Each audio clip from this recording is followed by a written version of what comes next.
Hello, mate. How are you doing? Good to see you both. It's never boring when I'm in here, is it? Wait, No. wait, get a room, you two. Come on, I'm here. Listen, that's my partner in crime. When me and Rez are here, we always win, and it's exciting. Yeah. So, I won with Rez, you know. yeah, all right. That's whatever. also true. That's also Whatever, true. Marlon. Whatever. Anyway, Rez, talk to us. Tell us your thoughts. Tell us how the protest went. You were there. Yeah.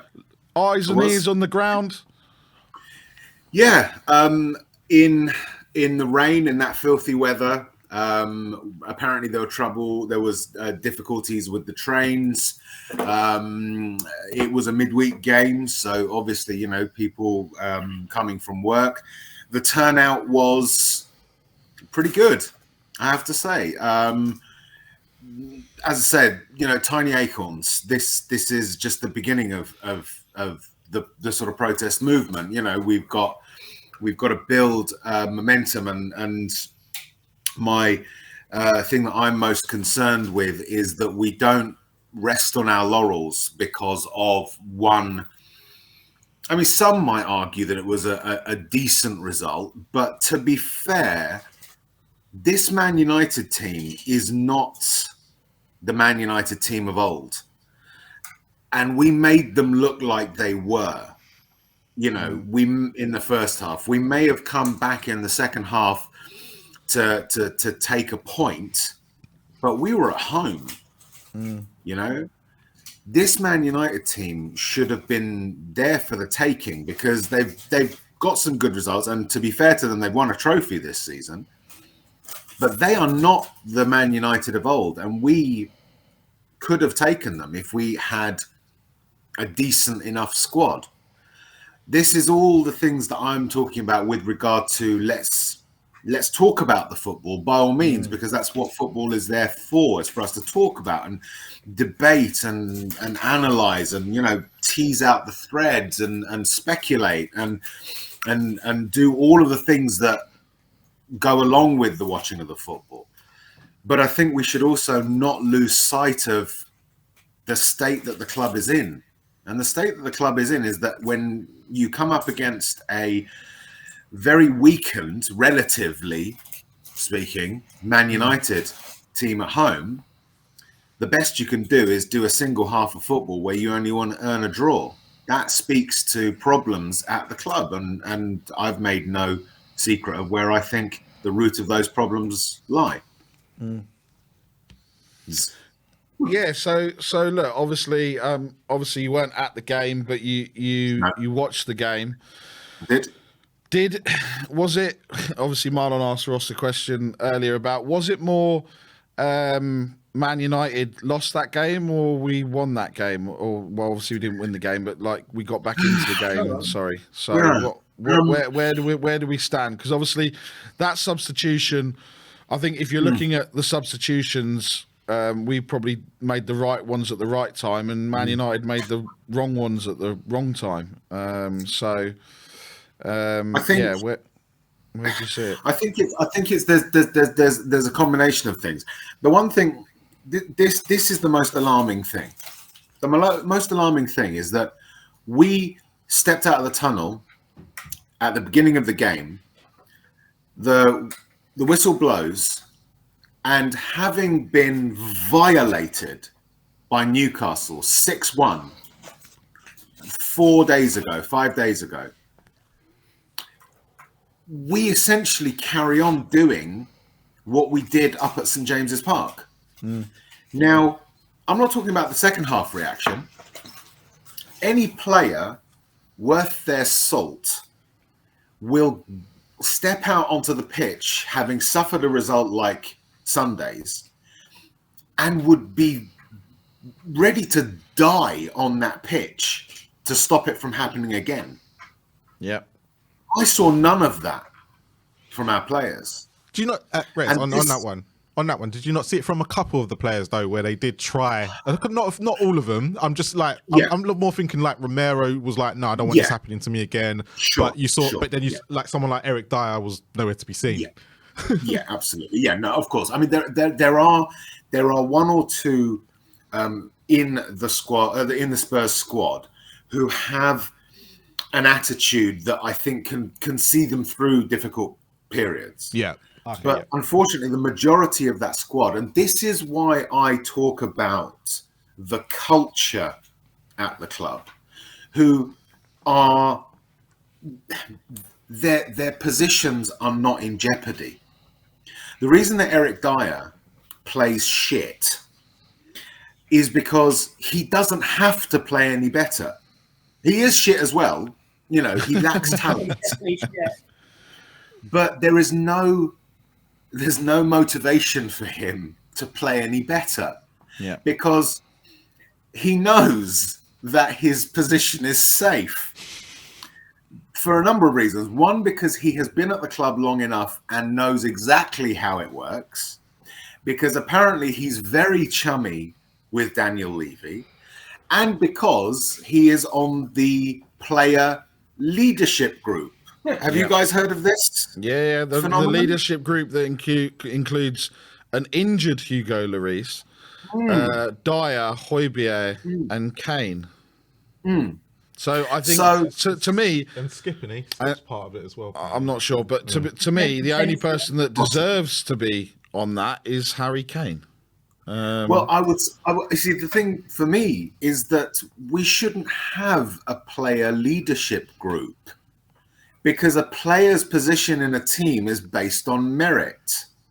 And if you have a group that have special status, then merit either completely or partially goes right out of the window. Players will look at what Eric Dyer does week in, week out, stuff like turning his back on the ball, not putting a challenge in, backing away from players who are advancing on his penalty area, and will say, I can do better than that guy. And then they find out he's on the leadership group. How do you think that, what kind of message does that send to all the other players? That this player who is not good enough to wear a Tottenham Hotspur shirt, who in my view is not good enough to wear a Premier League shirt, any club in the Premier League, he is a leader, allegedly. That sends a message. This is the whole thing that I know I'm banging on about it, but this is the whole thing about Daniel Levy lacks an understanding of basic human psychology. And so he brings in these measures thinking that management consultant theory will work in the environment of a football club. And it doesn't, because football clubs ultimately are all about human interaction and human feeling and human psychology. The tribalism of supporting a football club, the idea that the difference between winning and losing, or winners and losers, is a psychological one. If you don't understand that aspect of things, then the way that the football club will be run is one that is dysfunctional. For me, the only leadership group that should exist in a football club is that consists of the manager and his staff. Not a player leadership group, not a hierarchy, not a transfer committee. Whatever the sporting setup has to be, that is the primary and only leadership group that should exist. A sporting director and a manager or first team coach together determine transfers, not a committee, not one that analyzes the finances of it. It should be, we need this player. Can we afford him? Yes or no? If the answer is no, move on to the next. Not, can we afford his contractual payments? Can we afford a loan and with an option to buy or an obligation to buy? You know, how much do we pay for the loan fee? No, more simple than that. I know it's complicated. I'm not naive to say that football finance is an easy thing. But we shouldn't have a transfer committee. We shouldn't have a leadership group. The focal point of a club should be the manager, whoever it happens to be it Mason or be it Conte, you know, be it Yol or be it Mourinho, whoever it happens to be at that time. They should be the focal point and the last port of call. And we don't have that in our club. We have subcommittees. We have management theory applied to something that is not right. It's a manager's job to manage. Let the manager do it. Don't get management consultants to do it. So yeah, for me, this result, a single point, great, fantastic. You know, we got a point, but how many managers have we had at Spurs since Daniel Levy took over? You know, I actually went through and looked at it. Every single one of the managers, permanent managers we've had, with the exception of Jacques Santini, have won games against big clubs. So this result is meaningless. What do we want for the future of Spurs? Do we want a club that competes? Do we want a club that will go out there and be a threat and look to win? Not whether or not we won, or do we only concentrate on single games and forget about it? That's the binary here. Rez, just a quick question on the player committee thing. I think on that, I think the problem that I don't have a problem with the player committee. I think most clubs generally do it. It's usually the captain and the vice captain and one other, which with most teams it is. I think what the biggest issue with the player committee is that they shouldn't be chummy with the chairman. Usually it's the manager. Okay. Usually the committee is usually for the interaction between the manager, the assistant manager, and then the players.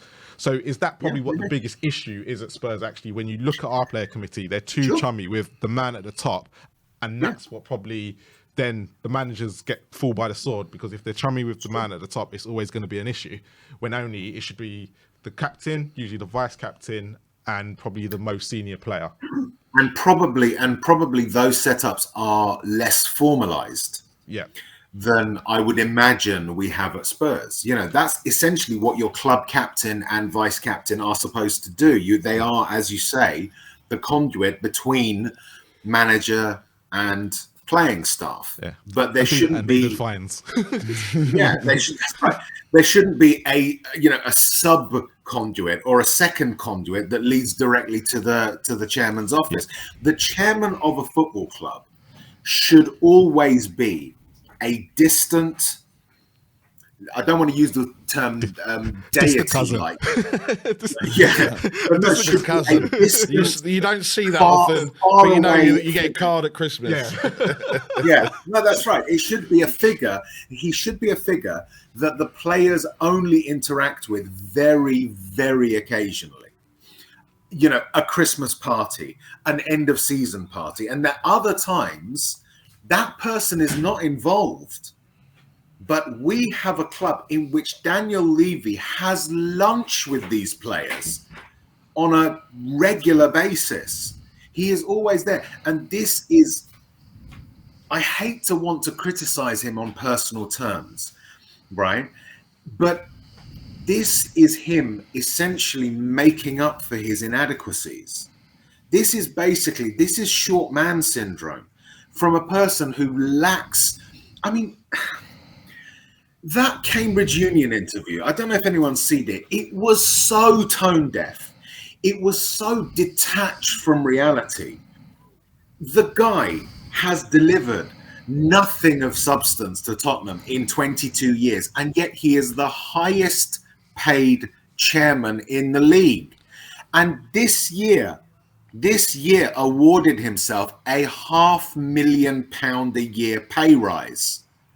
£6.5 million. At the time, he was earning about £5.6 million. And he wanted to furlough staff during lockdown, where with the wealth that he already has, what he could have done, any human would think, you know what, I've got plenty of money. Instead of furloughing staff, I'll send them home and I'll cover their salary for 6 months out of my own pocket. That's what a human would do. But no.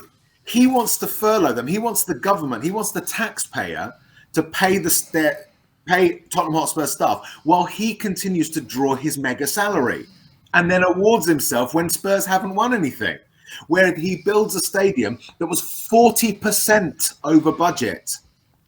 Yeah, where his executive director, when the crowd start making noise about their dissatisfaction, sits there with a smirk on her smug fucking face. Those are the people in charge of our club. Those are the people. Remember their names: Daniel Levy, Donna Marie Cullen, Matthew Collicott, John Turner, Todd Klein, Rebecca Kappelhorn, and Scott Munn. These are the people who are drawing a salary based on our money. And she sits there and smirks at people being unhappy. Who the hell does she think she is? This is what angers me, and this is what we need to change. Okay. And just a quick last question, because you mentioned there, you mentioned there about being tone deaf. Yeah. And do you think that's also applied with our managers and performances, and that's what sneaks onto the pitch where we've hired Mourinho's, we've hired Conte's, and the football, the way that Spurs want to play, and fans that want to see, has not been the fluid type of football, no matter how good or well Conte and all those have done. But actually, looking at that interview, that just summed up, and it's especially in the performance today, how the club is performing overall. The issue you have with the management of the club by the executive board is that they essentially, everything they do is reacting to the previous crisis, and every crisis itself is usually a reaction to a previous crisis caused by something they've done. So I mean, let's go back a few years. So they sack Maurizio Pochettino, and they think to themselves, well, what can we do to sort of manage this? We need a big name. So they hire Jose Mourinho. I mean, there wouldn't really have been a bigger name available at that time. Mourinho comes in, he alters the way that Tottenham play and leads to huge dissatisfaction within the fan base, especially after that Liverpool game when everything started to fall apart. So what do? So that's going on. Then they add another crisis where they want to join the European Super League.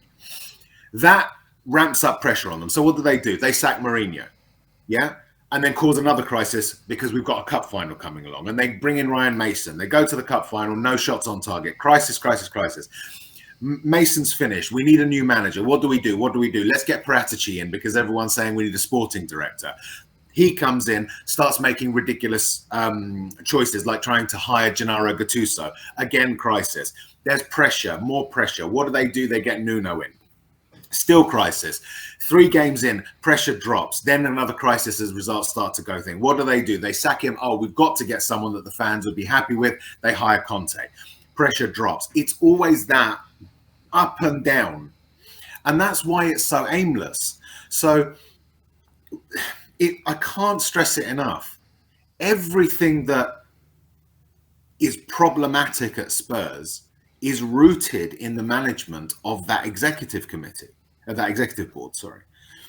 Everything there. The tone deafness in terms of who they hire, it's tone deaf because they don't consider that aspect of it. They just think to themselves, what's the best way in which we can manage, if you like, our way out of the current crisis that we currently find ourselves in?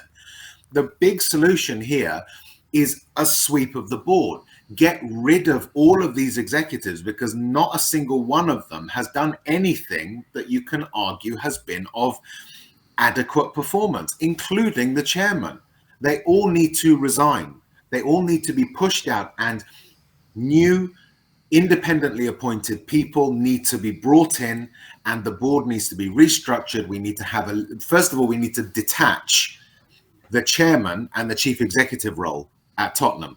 We are the only club in the entire league, if I've got my facts correct, that have a chairman CEO, i.e. one person filling both roles. Every other club has a chairman or a chief executive or both in separate roles. So those two need to be detached at Tottenham, and a chairman has to be appointed who is a football person. They become the president of the club. They might not necessarily have full executive power, but that person is the one that sets the direction for the club.